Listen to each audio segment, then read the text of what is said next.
네. 네. 자, 박병장 기자님 어서 오십시오. 어서 오세요. 미국 증시 마감을 한번 보도록 하겠습니다. 예. 미국 다우가 1.7% 올랐는데 나스닥은 0.09% 하락했습니다. 수급의 순환이 있다고 지금 얘기를 하는데 반도체가 하락을 좀 한 겁니다. 어제 우리 시장에서 반영을 했죠. 어제 우리 반도체 투톱이 좀 하락을 했고요. 그리고 뭐 반도체 장비주는 상승을 했지만 반도체 투톱 하락하면서 어제 시간에서 하락하는 모습을 좀 나타냈죠. 네. 그래서 뭐 여러 가지 이유들이 좀 있었습니다. 반도체를 구조적 성장이라고 밀고 가는데 야, 결국 사이클링 아니겠냐라는 얘기들이 조금 나왔었고요. 그리고 어제 우리 시장에서는 이제 환율이 오르면서 전반적으로 반도체 쪽에서도 매도가 좀 나오는 그런 모습이 나타났고 제일 중요한 건 브로드컴입니다. 네. 브로드컴이 마이너스 12.5%로 마감을 했습니다. 그리고 시에나도 13% 알았습니다. 이게 광 네트워크 회사입니다. 네. 그래서 관련 이 두 종목이 급락을 하면서 전반적으로 끌어내리는 그런 모습을 나타냈는데 브로드컴을 잠깐 설명을 좀 드리면요. 네. 차트 한번 잠깐 보시면요. 브로드컴 차트를 제가 좀 전에 띄워놨었나? 네, 이게 브로드컴입니다. 지금. 이게 지금 급락을 했잖아요. 네. 12%. 근데 브로드컴이 얼마나 많이 올랐냐면은 어마어마하게 계속 이것도 올랐어요. 계속 오르는 그런 상황이었거든요. 근데 이제 브로드컴에 대해서 설명을 드린다고 말씀을 드린 이유는 브로드컴이 시총이 어느 정도 될 것 같아요. 이게 그냥 뭐 장비주 하나가 빠졌다가 아니에요. 이것도 한 12 정도 되지 않나요? 예, 6인가 7위쯤 돼서요. 네네. 브로드컴이 우리 삼성전자보다 높습니다. 브로드컴이 예, 예. 시총이? 예, 예. 아, 그래요? 우리나라 삼성전자 지금 2,000조지 않습니까? 네. 그러면 달러 기준으로 얼마예요? 뭐 1.4조 달러? 얘는 2.2조 달러입니다. 아, 그래요? 예, 예. 3,000조가 넘는 회사예요? 네. 그래서 제가 이런 정프로님처럼 이런 반응을 듣기 위해서 제가 설명을 드리는 거예요. 그냥 길주가 아니에요. 아, 옛날에 작았는데 여기. 네, 브로드컴이 이렇게 뭐 빠진 거에 왜 무슨 영향이냐 그런 건 아니라는 거죠. 네네. 그래서 브로드컴의 실적 발표 후에 뭐 실적 실망이라는데 실적 실망 아니에요. 제가 보기에는 네네. 그런 거 아닌데 전반적으로 뭐 비용이 늘어나면서 브로드컴의 향후 전망 가이던스에 대해서 시장이 약간 실망한 부분이 좀 있습니다. 그러면서 얘가 12% 하락을 하는 그런 모습을 나타냈고요. 시에나도 얘는 더 급등했습니다. 시에나는 광 네트워크 회사입니다. 우리나라 광통신 회사 막 급등했죠. 아, 그런 그래요? 것들인데 얘도 얼마나 올랐나 보시면요. 얘 이렇게 올랐어요. 맞다요. 이번에 작년 9월 언제예요? 우리 반도체 딱 뜨기 저기 시작한. 몇 얼마예요? 그 뭐가요? 때가 거의 한 금액이 100달러 숫자가 잘 안 보여서. 이거요? 100달러 안 네. 바뀌네요. 이거 535달러예요. 535달러. 네, 네. 그러니까 작년 9월부터 지금까지 한 5배는 올랐네요. 그렇죠. 6배, 630달러까지 갔으니까. 네. 이게 작년 아, 9월이 우리 삼성전자 상승하기 시작할 네네. 때잖아요. 아, 그래요? 예, 예. 그렇게 같이 이제 오른 거예요, 얘네들이요. 음. 근데 이들 종목이 이제 하락을 하다 보니까 그러면은 반도체 전반적으로 좀 좋지 않은 이제 그런 뉘앙스가 생긴 거죠. 네. 네, 그래서 이제 마이크론 테크놀로지가 7.6%, 샌디스가 3.8% 하락하는 모습을 나타냈고요. 제가 어제 왜 그 S&P 500의 섹터별 연간으로 추세를 보여드렸잖아요. 네. 그러니까 어제 IT 정부로님 빼고 다 반응이 네. 이거 반도체 그러니까 길쭉 빼고 나머지는 다 흘러내렸잖아요. 네. 근데 만일 그쪽 길쭉에서 꺾이면은 어디가 올라갈 수 있을까? 2등으로 좋았던 데가 어디였어요? 커뮤니케이션 섹터였어요. 네네네. 네, 보세요. 커뮤니케이션 섹터 다 올랐죠. 그러니까 이렇게 시장이 돼야지 진짜 견조한 시장이에요. 네. 그러니까 우리도 가만히 보면은 반도체 좀 쉬면은 그러면 뭐 2차 전지가 오르든지 아니면 조선 방산이 오르든지 뭐 이런 것들이 다 올라주면서 지수를 이렇게 받치거든지 네. 아니면은 지주사나 금융수가 오르면서 그러면 시장이 견조하다 그렇게 생각하시면 될 것 같아요. 만약에 그런 게 없으면 하락하는 거예요. 없으면. 근데 보시면은 이렇게까지 지금 그동안에 끌어올렸던 종목들이 하락을 함에도 불구하고 그냥 약보합이잖아요. 네. 이거 뭐 큰 문제 없어요. 근데 이렇게 순환하는데 섹터별로 순환이 많이 일어나고 있다라는 의미를 지금 말씀을 드리고 있는 거고요. 뭐 반도체가 좀 하락하는 동안에 금융이나 제약주가 상승을 하고 그러다 보니까 다우가 1.7% 올랐고 러셀 2000 지수가 1.4% 올랐습니다. 그렇게 마감을 했고요. 어제 우리 시장에도 좀 차별성이 생겼죠. 코스닥이 2% 하락을 했고, 코스피가 2% 하락했고요. 코스닥은 2.3% 상승을 했습니다. 이게 거의 뭐 시소게임처럼 움직이는 요즘의 시장이 보이죠. 이거 무슨 거의 한 명이 하는 것처럼, 그러니까 투자자 한 명이 하는 것처럼 코스피가 반등을 마이너스 2% 시작했다가 그러면서 마이너스 0.48%까지 쭉 반등을 했잖아요. 그럼 코스닥이 쭉 밀려. 네. 그리고 또 코스피가 밀리면은 코스닥은 또 다시 오르고 뭐 이런 현상이 좀 나타나고 있고요. 그리고 어제 반도체 투톱이 아침에 시작하면 좀 약하다 보니까 아침부터 뭐 2차 전지라든지 아니면 금융사라든지 아니면 조선주 이렇게 상승을 했잖아요. 그러다가 삼성전자가 중간에 반등을 했었어요. 이거 종가에 빠진 거지 반등을 했었거든요. 그러니까 반등을 하니까 또 걔네들이 약해져요. 왜 그런 거죠? 왜 그래야 되는 거예요? 근데 지금 그런 것 같아요.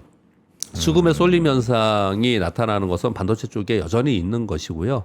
나머지 자금들이 한정되고 제한된 자금들이 이렇게 옮겨다니면서 거래를 하고 있기 때문에 네. 한쪽으로 좋아지면은 다른 한쪽이 약해지는 그런 현상이 좀 나타나고 있는 것 같아요. 시장이 약세 시장이거나 제한된 자금에서 움직일 때 보통 그렇게 움직이거든요. 근데 지금은 그런 시장이 아님에도 불구하고 이렇게 양쪽으로 쏠림 현상이 나타나는 거 보니까 반도체 쪽에 들어오는 자금, ETF로 들어오는 자금 외에는 전반적으로 좀 그런 제한전 자금으로 움직이는구나 그렇게 좀 볼 수가 있겠습니다. 오늘도 좀 넥스장에서 많이 빠지네. 지금 한번 볼까요? 네, 지금 보니까 삼전이 한 2.56%, 하이닉스가 3.7%. 그리고 현대차는 한 1.5, 그다음에 삼성전기가 어제 많이 빠졌는데 오늘도 한 4% 가까이 빠지고 있고, 네. 삼성생명, 삼성물산 이건 이제 삼성전자 관련일 것 같고 한 5% 넘게 빠지고 있고요. 네.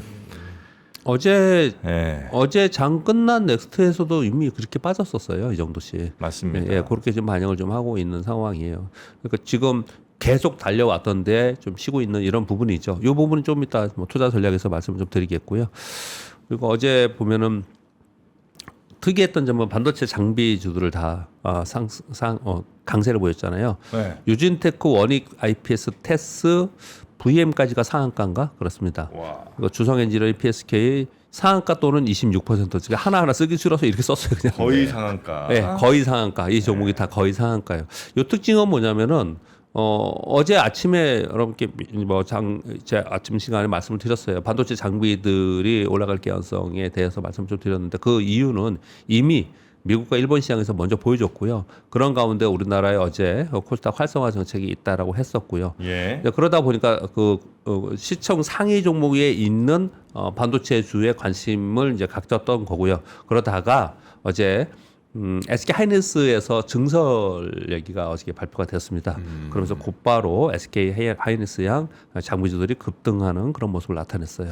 어쨌든 상승장에 당연히 뭐 매일매일 상승은 아닐 거고 이제 조정이 왔다가 다시 가고 뭐 이럴 거 아니에요. 네. 근데 그 조정이 하루 이틀 막 한 5%, 7% 이렇게 막 빠지고 다시 가는 게 더 나아요? 아니면 한 1, 2주 동안 막 1%, 2% 빠지다 그러니까 조금씩 빠지면서 전체 한 10% 빠지고 2주 동안 한 10% 빠지고 다시 가는 게 낫습니까? 아니면 하루 이틀 동안 한 10% 빠졌다가 다시 가는 게 더 센 장이에요?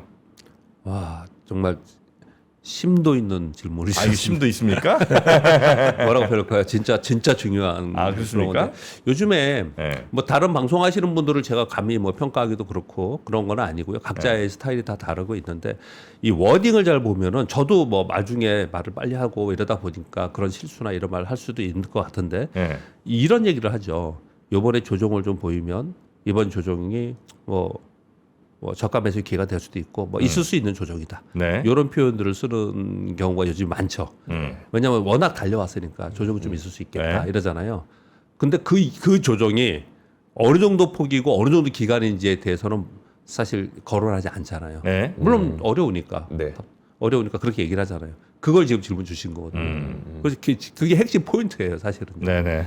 그러니까 만일 조정의 기간이 짧을 거라고 생각을 하면 그러면 지금 말씀 주신 거에서 낙폭이 안 크고 그냥 옆으로 살짝 있다가 뜨면 좋잖아요. 올리던 평선이나 여기 지키면서 있으면.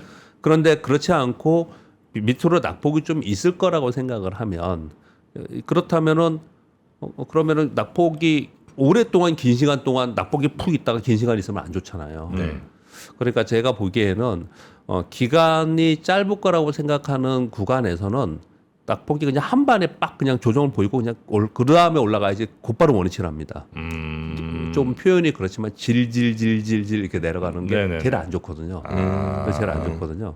그래서 시장이 이건 조정이다 생각하면은 그러면 빨리 내려오면서 손바뀜이 확 되면서 그냥 알꼬리 달면서 올라가는 그런 것들이 나중에 다시 가요. 아 그래요. 근데 지금 보면은 그런 차트들이 좀 있어요. 어떤 것들을 보이자면 그냥 예를 드는 겁니다. 이거는요. 네. 어떤 것들을 하냐면 요번에 그 피지컬 AI라고 했던 종목들 있잖아요. 이거 지금 화면은 LG전자네요. 이게 급등했다가 이거 지금 엄청 급락하잖아요. 네. 뭐 이렇게 급락하는 거나 뭐 또 삼성전기도 아마 그럴 텐데 삼성전기는 제가 이거 안 해놨나? 아, 네. 이거 보시면 급등했다가 이렇게 한 방에 급락하잖아요. 네. 얘네들은 반등을 할 가능성이 되게 높아요. 아. 그러니까 시장을 지금 설명을 드리는 겁니다. 얘들을 얘기하는 게 아니고요. 네네. 시장이 급등했다가 급락을 해버리면 그 다음에 곧바로 반등할 수 있다고 생각하고 우리가 저가 매수 들어가고 그리고 거기서 목날 매수하고 이게 가능하거든요. 예. 그런데 이게 그렇지 않고 옆으로 천천히 이렇게 내리는 종목이 있거든요. 별로 안 빠지지만 네. 이거는 매수 들어가면 안 돼요. 그런 종목은. 아 그래요. 네, 그런 종목은 거기에 매수 들어가면은 계속 있다가 만약에 시황이 바뀌고 밑으로 푹 빠지잖아요. 네. 그러면 던져버립니다, 사람들이. 아. 그래서- 질질질질 빠지는 예, 친구들은. 예, 예. 그래서 사실은 그게 더 안 좋은 거예요. 센 종목은 그렇게 안 내려요. 아. 그냥 조정 보이고 바로 올라가지. 아, 빠져도 막 3%, 5% 이렇게 한번 푹푹 빠졌다가 다시 네. 빡 예, 올라가는데. 예, 예. 아, 센 종목. 센 요번에 친구들은. 그렇게 보여줬잖아요. 네. 다들 그렇게 보거든요. 그래서 그냥 45도 각도로 옆으로 줄줄 하는 거. 그런 거는 아마도 정말 안 나중에 좋군요. 결과로 보면 낙폭이 더 커질 수도 있다. 아 그래요. 예, 그렇게 볼 수가 있는데 요거는 지금 가격만 설명을 드린 거잖아요. 네. 그런데 기간도 굉장히 중요한 거죠. 네. 기간도 만약에 그냥 확 빠져가지고 오랫동안 횡보하고 있잖아요. 네. 그러면 아 얘는 여기가 좀 저점이 될 수 있겠구나 생각하고 나중에 그러면 반등을 언제쯤 할까를 알고 우리가 계속 체크를 하면서 시장을 보지 않습니까? 그런데 이것도 똑같이 45도 각도로 아주 조금씩 빠지는데 막 한 달, 두 달씩 빠지는 것들 있잖아요. 그런 거 올라오기 되게 힘들거든요. 그래서 지금 우리 그냥 실전 얘기를 한번 해보자고요. 네네. 지금의 상황에서 우리 그 6월에 좀 조정일 거다라는 얘기들 지금 되게 많이 하잖아요. 예, 그리고 맞습니다. 실제로 지금은 좀 빠지고 있고 오늘도 그렇고요. 좀 그런 모습을 많이 나타내고 있는데 이것은 뭐랄까요 반기 말에 대한 수급전 요인이나 아니면 뭐 스페이스X 상장의 수급전 요인이라든지 여러 가지들을 좀 얘기를 좀 하고 있는데 근데 저는 6월에 그렇게 많이 빠질까? 그렇게는 아니지 않을까라는 생각도 들어요. 왜냐하면 6월 말에 2분기 실적 발표를 합니다. 네. 그 2분기 실적 발표에 대한 기대감이 상당히 있고요. 지난번에 1분기에 삼성전자, SK하이닉스 실적에서 우리가 예상보다 굉장히 서프라이즈로 나왔던 것 중에 하나는 원화 기준으로 했을 때 우리 원화 환율이 약했기 때문에가 상당히 영향이 있거든요. 네. 그럼 지금은요? 지금 더 약해요 환율이요. 네. 그렇다면은 원화 기준으로는 더 올라갈 가능성이 상당히 네. 있거든요. 물론 그걸 뜯어서 볼 거예요. 구체적으로 그때는. 그걸 가지고 다 이제 분석을 할 건데 그럴 가능성이 상당히 있거든요. 그렇게 봤을 때 그거 아니더라도 기본적으로 뭐 100조 원 전후를 얘기를 하고 있는데 삼성전자 기준으로 그러면 2분기에 그 실적을 바라보고 간다면 이 시장은 여전히 삼성전자, SK하이닉스의 기대감을 갖고 시장은 견조하게 있을 가능성이 좀 있어 보이거든요. 근데 저는 오히려 그 이후가 좀 더 뭐라고 표현할까요? 걱정스럽다면은 네. 우리가 우려를 한다면은 그 이유가 좀 우려지 않을까라고 생각하는데 이런 겁니다. 오늘 지금 뭐 3, 4% 지금 NST에서 뭐 빠진다고 지금 설명을 주셨는데 삼성전자 한번 차트 볼게요. 이게 지금 뭔 일이 있습니까? 아무 일 없어요. 저기 삼성전자에. 네. 5일선 평균선에서 그냥 이격도 아직 있는 상태예요. 이격 줄이기도 안 했어요, 아직이요. SK하이닉스는요. SK하이닉스도 똑같아요. 뭐 이격 줄이기도 아직 안 했습니다. 살짝 줄인 거예요. 이게 뭐 조정보였다 이렇게 할 수 있는 건 아니잖아요. 그러니까 여기서 좀 내려왔다 하더라도 이 두 종목의 지금 개인들의 매수세가 뒤로 물러서지 않잖아요. 네. 어제도 그랬고 계속 외국인들 매도를 개인들이 지금 받아내고 있지 않습니까? 이런 기대감은 6월에 있지 않을까라는 생각이 들어요. 그래서 만일 이쪽 두 종목에 낙폭이 생긴다면 네. 경우의 수를 생각해 볼게요. 갖고 있는 분들은 네. 그냥 가지고 있는 거잖아요. 그리고 여기서 조금 내려갔다 하더라도 뭐 저 밑에서부터 갖고 있는데 내가 수익이 100%였는데 뭐 95% 되고 90% 된다고 크게 차이가 없잖아요. 이런 분들은 이제 노내고요. 네. 최근에 산 사람. 최근에 이제 이걸 사가지고 이제 뭐 목표 주가 높고 하다니까 최근에 사가지고 뭐 아직 손실은 아니지만 이익이 조금뿐이 안 나가지고 조금이라도 떨어지면 나는 이제 본전이 마이너스 될 것 같아. 네. 이렇게 걱정하시는 분들, 이런 분들은 제가 생각하기에는 낙폭이 있으면은 그냥 보유해야 된다 생각합니다. 또는 비중이 작은 분들은 낙폭이 있으면 좀 더 살을 붙여도 되지 않을까라고 생각을 좀 해요. 근데 이제 내가 비중이 있는 상태에서 꽤 있는 상태에서 저 밑에서 산 게 아니고 최근 들어서 예를 들어서 SK 삼성전자 기준으로 30만 원 위에서부터 계속 거래를 했다. 이런 분들은 시황 변동성에 따라서 비중 조절을 해나가면서 가지고 가는 게 맞지 않을까라고 저는 생각을 해요. 그냥 있는 것보다 물론 그 위로 지금 바라보고는 있지만 비중 조절을 좀 해가면서 그러니까 왜 이격이 벌어지면서 막 뜨면은 전에는 그냥 두고 있었잖아요. 왜 떨어지면 다시 오르고 떨어지면 다시 올라가니까. 근데 지금은 이격 벌어지면서 막 올라가면은 내가 100주라면은 30주 팔았다가 그랬다가 또 다시 뭐 좀 조정을 보인다든지 아니면 또 다시 가는 상황이 되면은 또 샀다가 이렇게 좀 하는 게 맞지 않을까 생각하거든요. 근데 사실 이게 어렵다는 건 압니다. 어제 저녁에 우리 뭐 저기 김프로님하고 방송 하나 뭐 그냥 만나가지고 찍은 게 있는데 이 얘기를 되게 많이 했어요. 많은 뭐 윤지호 센터장이랑 어제 이선엽 대표랑 이렇게 모여가지고 다 그 얘기를 했는데 어려운 건 뭐냐면 주식을 한번 팔면 그 다음에 다시 사는 게 되게 어렵거든요. 근데 이제 그건 왜 그러냐면은 다른 종목들하고 같이 보기 때문에 그러는 거고요. 내가 삼성전자 하나를 가지고 추정하면서 계속 하겠다라고 생각하면 계속 꾸준히 삼성전자를 보잖아요. 즉 한마디로 표현하면 좀 쉽게 설명하면 삼성전자 하나만 갖고 있는 사람은 그걸 할 수가 있어요. 근데 이제 다른 것들이 있기 때문에 그 돈이 생기면 다른 게 보이니까 그걸 홀라당 다른 데로 써버리고 이렇기 때문에 그러거든요. 그래서 지금은 그런 정도의 조정이다라는 생각이 좀 들어요. 그래서 뭐 상투를 치고 꺾이는 뭐 고점을 찍었다 이렇게는 보여지지는 않습니다. 뭐 지금 넥스트에서 걱정스럽게 좀 생각을 뭐 3% 4%다 그러지만 이 만약에 3% 4% 떨어졌을 때 얘가 지금 어디까지 떨어져요? 지금 이게 5일동 평균선입니다. 이게 11동 평균선이고요. 여전히 상당히 고금권에서 이쪽에서 거래되고 있는 견저함을 보여주고 있다. 그렇게 좀 설명을 드리는 겁니다. 네. 그래서 이제 저는 뭐 2분기 실적 기대감이 계속 유지되고 있다는 생각을 좀 하고 있고요. 오히려 그 이후를 저는 오히려 좀 걱정하는 편입니다. 그렇게 말씀드리겠고요. 그리고 테마로 움직이는 종목들은 수급 쏠림이 지금 극단적으로 변동성을 주고 있기 때문에 어제도 말씀을 드렸지만 오늘 뭐 금요일입니다. 제가 좀 말을 좀 천천히 해야겠네요. 왜냐하면은 말이 빠르면은 또 이게 저도 말의 실수를 하는 것처럼 우리가 액션을 행동을 주식시장에서 너무 빨리 하다 보면 우리의 매매가 실수가 될 수가 있거든요. 투자가. 그러니까 그 얘기를 어제부터 계속 드리고 있는데요. 지금은 시장에 어떻든 변동성이 막 생겼잖아요.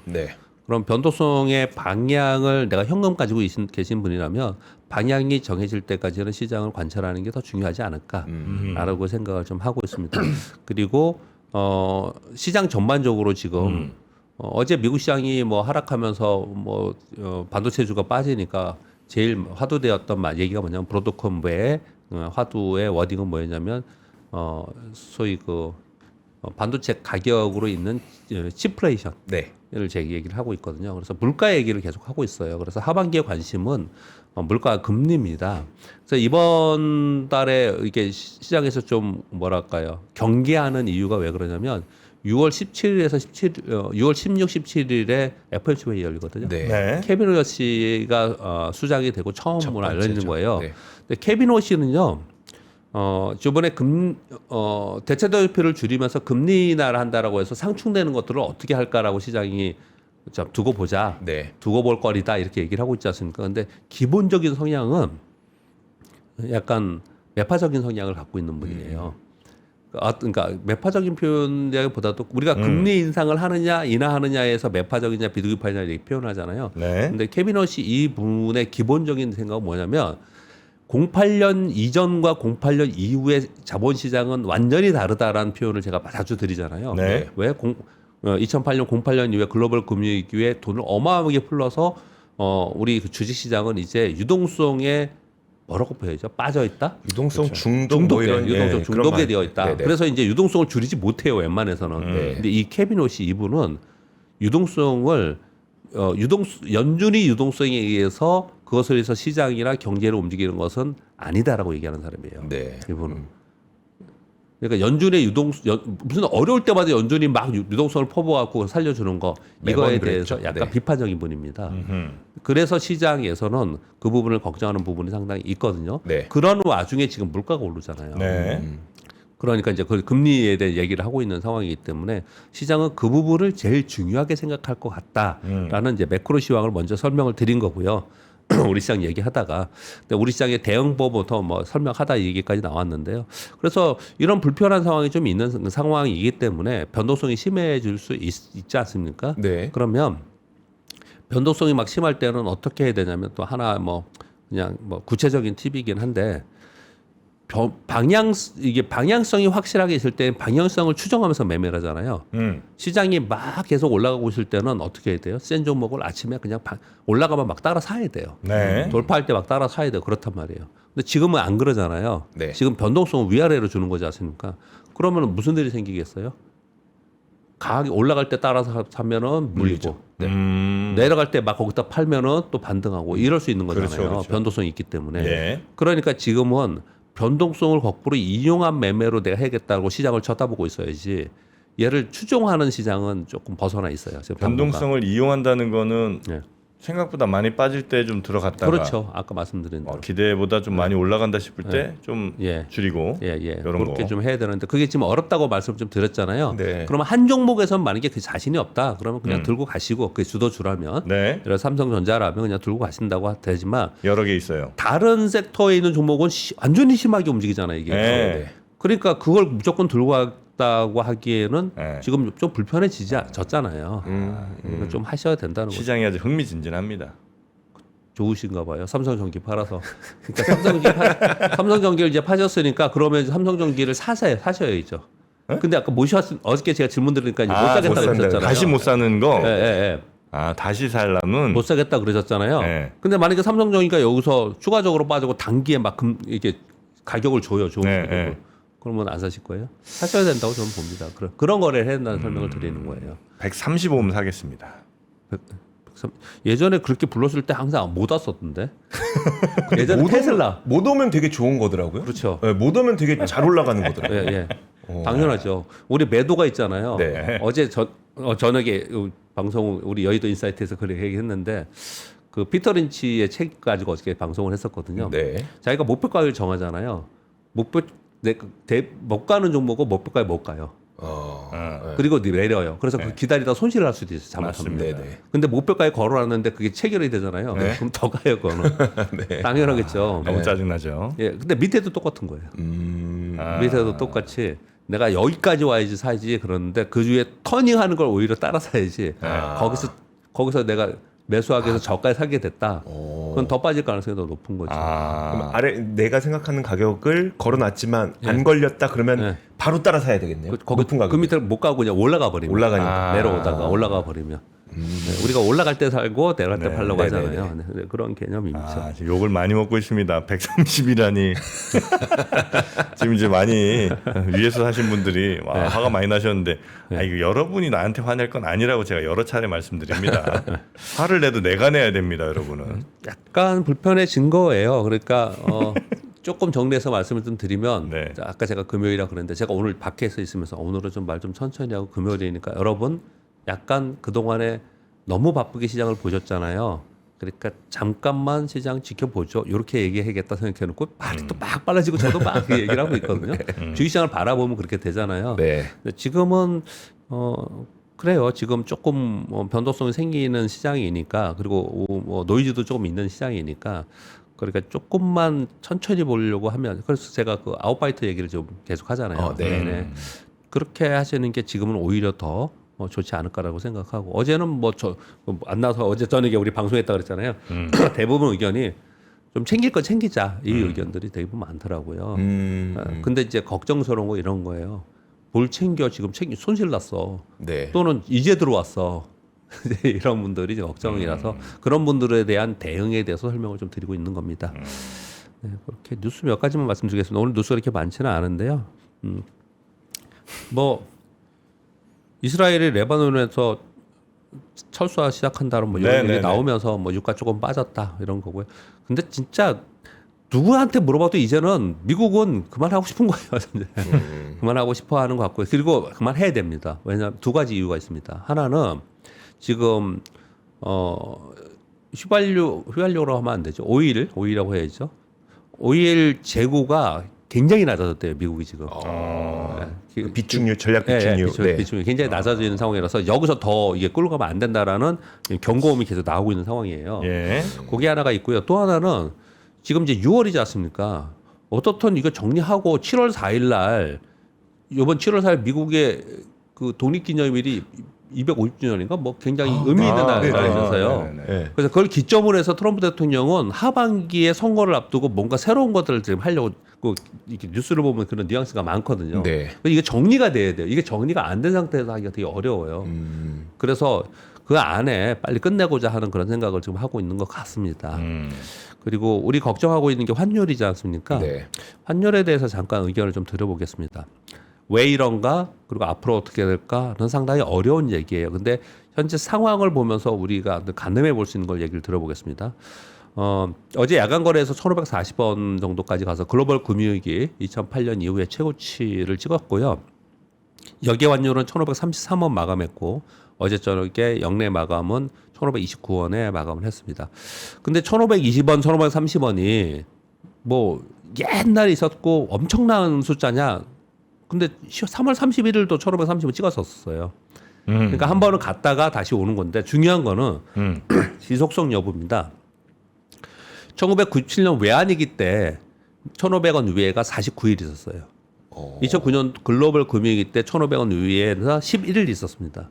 네. 근데 지금 13일 정도 있는 거거든요. 그래서 지금 이유는 유가가 고공권에 있으면서 아시아 통화 가치가 지금 동반 하락하고 있습니다. 이거 제가 계속 설명을 드리고 있죠. 그런 데다가 뭐 미국에서 이제 우리 추가 관세 부과하는 것 때문에 그랬다.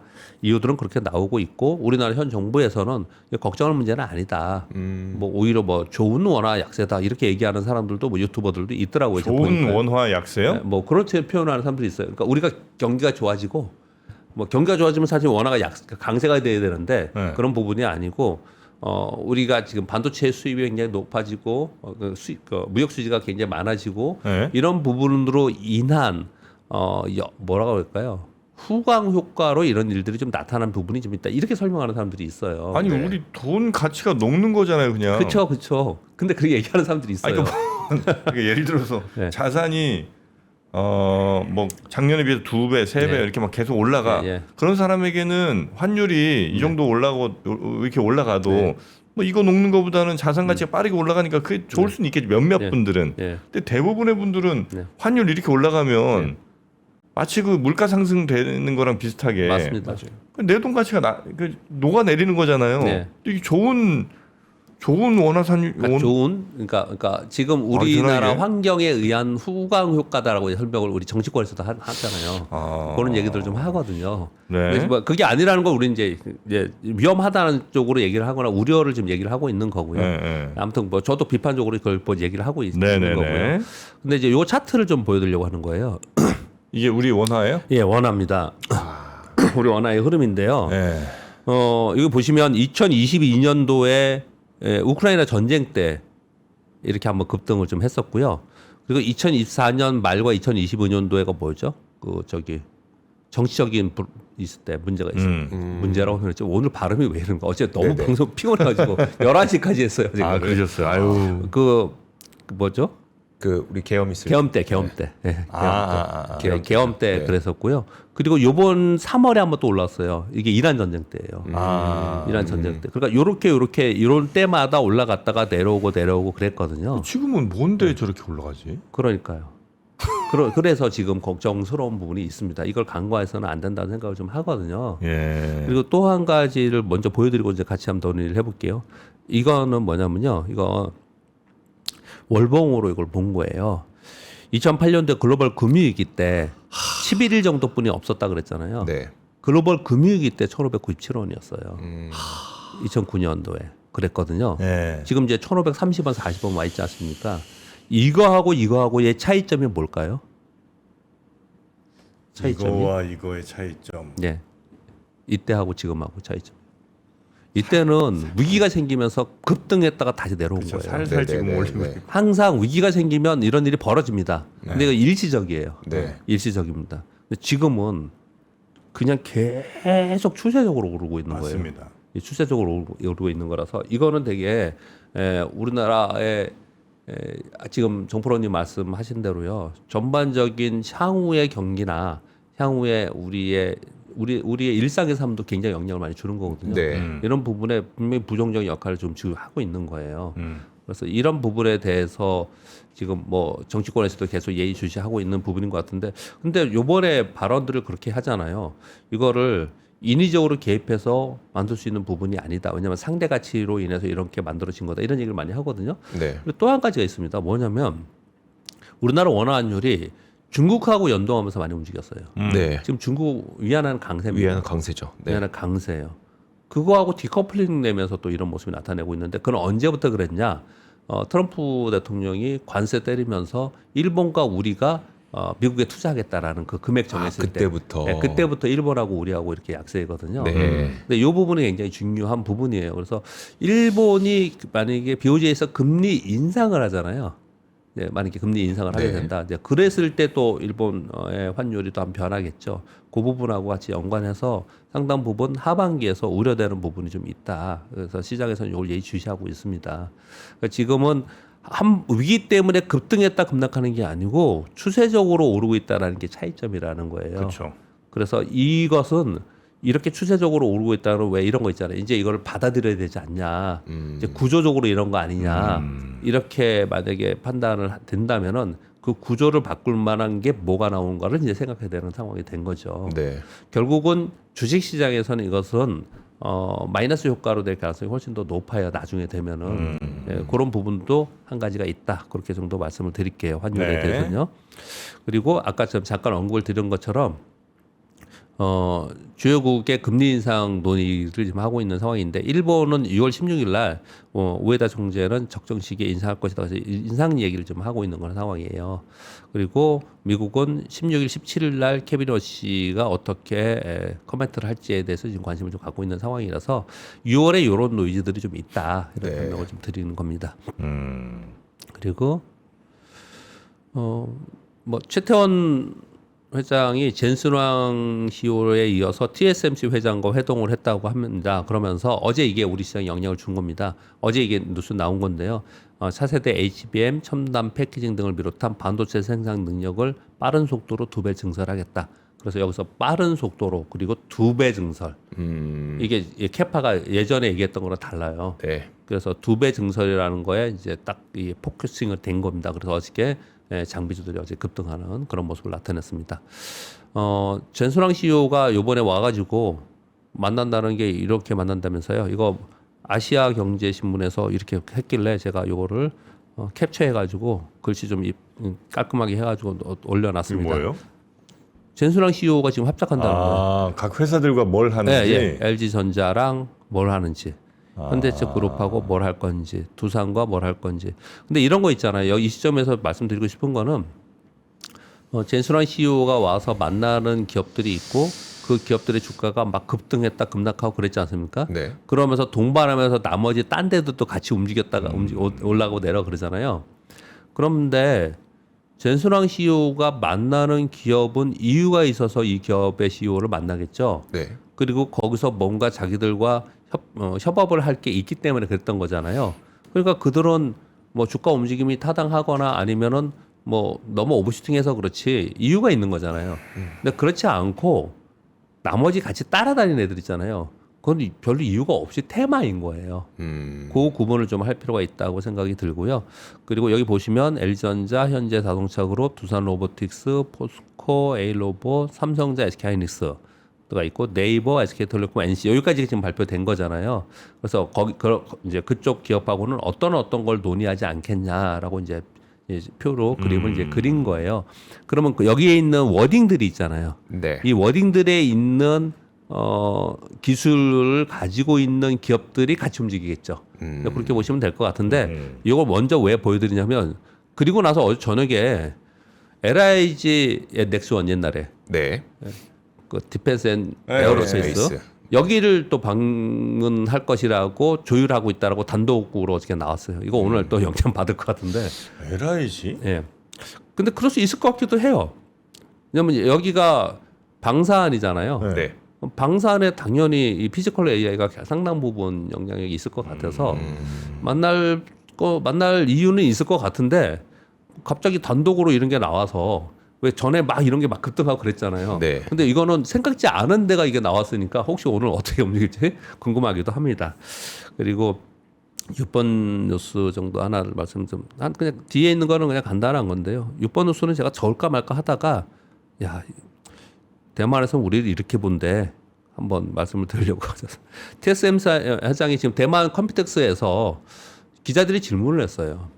삼성 파운드리에서 추격을 하고 있는데 어느 정도 따라올 수 있지 않겠냐. 우리가 이런 거예요. 우리 반도체가 중국이 쫓아오고 있는데 네. 어떻게 생각하냐 이런 질문을 하잖아요. 그렇게 질문했던 TSMC 회장이 대만 우위가 지속적으로 유지될 것이고 경쟁자들은 사실상 꿈을 꾸고 있는 거다. 한국이 메모리를 가장 많이 생산하는 국가이지만 가장 강력한 첨단 패키징 기술은 여전히 TSMC가 확고하게 장악하고 있다. 이렇게 얘기를 하고 있는 거거든요. 그래서 이런 뉴스를 전해드리는 이유는 우리나라의 이 패키징 회사들이나 전공정, 후공정 회사들이나 이런 기업들이 되게 기술력 있는 기업들이 되게 많아요. 네. 그래서 우리 이런 소리까지 듣고 있는데 진짜 적극적으로 지원해서 우리 기술 개발이 좀 많이 돼야 되지 않을까 뭐 이런 생각도 좀 듭니다 사실은. 네. 그리고 쫄린다는 느낌이 좀 듭니다 저는. 요 기사에서요. 네. 만약에 TSMC가 진짜 너무 자신 있고 예. 삼성 전혀 신경 안 쓰면 생각 안 해봤는데요. 이럴 수. 아니 뭐 그것도 있고 아니면 좋은 경쟁자로서 시장에서 열심히 해주기를 나는 바란다. 진짜 자신감 있어요. 네, 네. 그렇게 얘기를 할 건데 이렇게 뭐 꿈꾸고 있는 거다, 뭐 확고하게 우리가 장악하고 있다 얘기하는 것 자체가 이미 뭔가 경쟁사들이나 아니면 그 고객사들이 삼성으로 조금씩 뭘 태핑하고 있다는 거를 어디서 들었네. 그러니까 뉴스로 지금 뭐 많이 나왔으니까. 그러니까 그러니까 약간 좀 불안한 느낌이 불안한 저는 거다. 이 말에서 딱 느껴집니다. 훌륭한 해석이십니다. 아 고맙습니다. 네. 맨 마지막은 최근에 제가 한번 전해드리긴 했는데요. 지금 비트코인 가격이 떨어지잖아요. 네. 그래서 마이크로 스트래티지, 그러니까 지금 이름 스트래티지죠, 그냥. 네. 네. 그래서 이 주가가 많이 떨어지고 있어요. 그래서 여기서 이 스트래티지에서 비트코인 절대 안 판다. 계속 사기만 한다 그랬잖아요. 근데 요번에 팔았지 않습니까? 요번에 팔았어. 그래서 코인도 좀 가격이 비트코인 좀 떨어지고 이 회사 주가 떨어지고 있는데 이 부분에 있어서 이제 이런 걱정들을 하는 거예요. 비트코인 가격이 하락하고 회사 주가가 빠지고 회사 주가 잠깐 볼까요? 회사 주가를 제가 타이핑을 한번 해봤는데요. 스트레트지. 여기 있네요. 이게 지금 스트래티지 주가인데요. 아이고야. 이거 주봉이고 이게 월봉입니다. 월봉이에요. 최고가 543달러고 지금 129달러에 있거든요. 근데 이게 주가가 떨어지고 이게 지금 이 회사가 비트코인을 계속 사면서 그러면서 투자자들한테 이 약속은 뭐냐면 배당을 계속해서 고배당을 한다 그런 거였거든요. 네. 맞습니다. 그런데 이제 여기서 비트코인 가격이 떨어지고 하기 때문에 고배당 우선주 가격도 지금 떨어지고 있는 상황이라서 이 투자자들의 지금 원성이 좀 있겠죠. 이런 부분들 때문에 요번에 좀 판 거라고 생각을 하는 거예요. 근데 이 뉴스를 왜 하느냐 이런 지금 뭐 다른 것들도 많은데 바쁜데 어떤 의미인 거냐면요.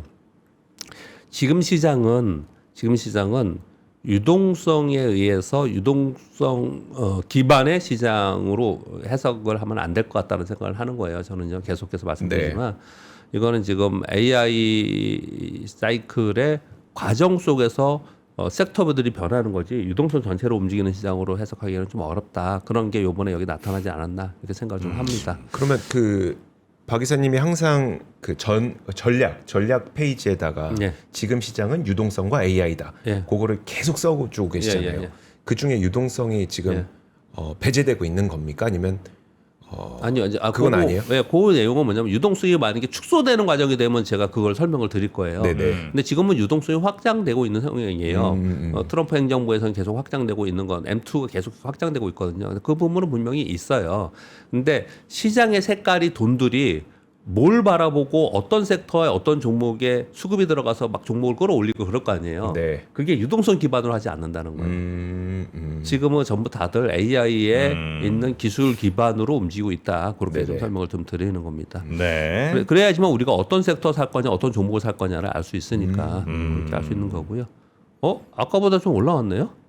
시장이 네. 예, 저도 지금 봤는데 약간 분위기는 좀 좋아졌습니다. 아까 맨 처음 시작할 때는 막 마이너스 3, 4 막 이렇게 쭉쭉 갔는데 다 10% 했는데. 예, 그러니까 삼성전 하이닉스는 뭐 여전히 조금 안 좋긴 합니다만 네. LG전자가 약간 지금 말아 올린다는 느낌이 살짝 들고요. 예. 예, 그리고 뭐 금융주들이 대체로 좀 괜찮은 것 같고 오늘 분위기는 네. L전자 플러스 3%로 지금 나와 있네요. 이거 L전자 어저께 그 GPU 1만 개 준다. 네. 이런 네. 게 뭐 호재성대로 좀 되는 것 같아요. 근데 요즘에 제가 자꾸 이렇게 웃냐면은 그냥 수급장이 좀 된 것 같아요. 좀 테마장이 좀 된 것 같아요. 그래서 그렇게 지금 웃는 건데 보시면은 뭐 삼성전자, SK하이닉스는 얘는 테마가 아니죠. 네. 이거는 그냥 대세로 가고 있는 주도 산업군으로 사이클로 가는 거고요. 나머지들은 이제 테마로 움직이는 종목들이 좀 요즘에 많이 나타나고 있는 건데 어제 금융지주들 올라온 거 아세요? 금융주주 예, 어제 어제 봤습니다. 예, KB금융이나 신한지주 이런 거 좀 올랐잖아요. 그래서 요번에 보니까 그러면 반도체 쉬는 동안 금융지주가 올랐네. 근데 오늘도 또 그러네. 그러면 반도체 쉬는 동안 얘네들이 올라가려고 하는구나라는 걸 볼 수가 있겠고요. 뭐 네. 은행들 좀 오르고 그러네요. 그러네요. 여기 한국금융주도 오르고 금융주가 전반적으로 그렇고요. 그리고 걔들이 쉬는 동안 뭐가 올라오는지를 항상 보는 게 굉장히 중요하거든요. 네. 그래서 이 섹터별로 한번 보면은 여기가 지금 반도체거든요. 여기는 2차 전지하고 바이오고요. 그리고 어제는 이 반도체 투톱이 쉬는 동안에 반도체 장비가 급등을 했잖아요. 네. 근데 만약에 반도체 투톱이 쉬면서 반도체 소부장도 오늘 약하다. 그럼 딴 데 뭔가 있을 거 아니에요. 그렇죠. 네, 네. 예, 그게 오늘 어디인지를 보는 것도 굉장히 중요한데 오늘 지금 현재는 2차 전지나 바이오 쪽이 가려고 좀 하는 것 같아요. 그러네요. 예, 그러네요. 그래서 얘들이 힘을 내면서 진짜로 뭐 5% 10%씩 떠준다. 그러면 시장 걱정할 필요 없어요. 그럼 시장. 근데 얘 같이 만약에 떠주지 못한다. 예, 그러면 이제 좀 걱정스럽게 가야 되는데 또 한 가지 더 말씀드리겠습니다. 이들 종목은 지금 조정을 보였다가 여기 이쪽은 계속 셌던 섹터들이고 그리고 뭐 로봇 관련돼도 굉장히 셌던 데고 그런데 셌던 섹터가 아닌 그동안 쉬었던 뭐 전력기기라든지 조선이라든지 방산이라든지 뭐 제약 바이오라든지 이런 데들 있잖아요. 네. 얘네들이 거래 치르면서 만약에 뭐 막 뜨기 시작한다. 그러면 이제부터 시작인가라고 생각하기에는 좀 어려워요. 그러니까 조금 만약에 사고 싶으면 진짜 분할 매수를 해야 될 거라는 생각이 들어요. 네. 왜 지금 미국도 그렇잖아요. 수급의 순환이 생겼다고. 네. 그리고 우리도 수급의 순환 가능성이 있다는 얘기를 계속 하고 있거든요. 근데 가능성이 있는 거지 수급의 순환이 될지 몰라요 지금. 여전히 그냥 반도체 위주로만 갈 가능성이 상당히 있거든요. 네. 만약에 이러다가 그쪽이 가는 척해서 그래서 그쪽에서 이제 나는 그러면은 뭐 하는 게 조선으로 가야지, 지주사로 가야지, 금융주로 뭐 증권주로 가야지 막 그러고 있는데 반도체 확 떠버린다. 네. 그럼 얘는 힘을 잃어버리거든요. 요즘에 그런 현상이 나타나고 있으니까 그걸 감안해서 여러분들이 그 거래를 하셨으면 좋겠습니다. 네, 알겠습니다. 아마 어떤 말씀인지 우리 투자자분들 잘 이해하셨을 것 같고요. 오늘 로봇주들이 좀 약하네요. 보니까 두산 로보틱스가 한 12% 지금 넥스트장에서 빠지는 네. 것 같고 클로버 등등 하여튼 로봇들이 조금 오늘은 약한 것 같습니다. 자, 우리 박병창 이사님과 함께 이번 한 주도 잘 넘어왔고요. 네. 우리 이사님은 다음 주에 또 잘 부탁드리도록 하겠습니다. 이사님은 혹시 그 캐시우드 만나보셨어요? 아니요. 그럼 이번에 한번 만나시는 거 어떨까요? 캐시우드 오지 않습니까? 옵니다. 그래서 이번에 네. 6월 10일에 네. 실제로 저희가 캐시우드와 오프라인 팬미팅을 그렇죠. 진행을 하게 되죠. 네. 5월 30일은 박병창 이사와의 팬미팅이었다면 네. 6월 10일은 캐시우드와의 팬미팅입니다. 이사님이랑 비교하니까 조금 약하긴 약하다. 그렇죠.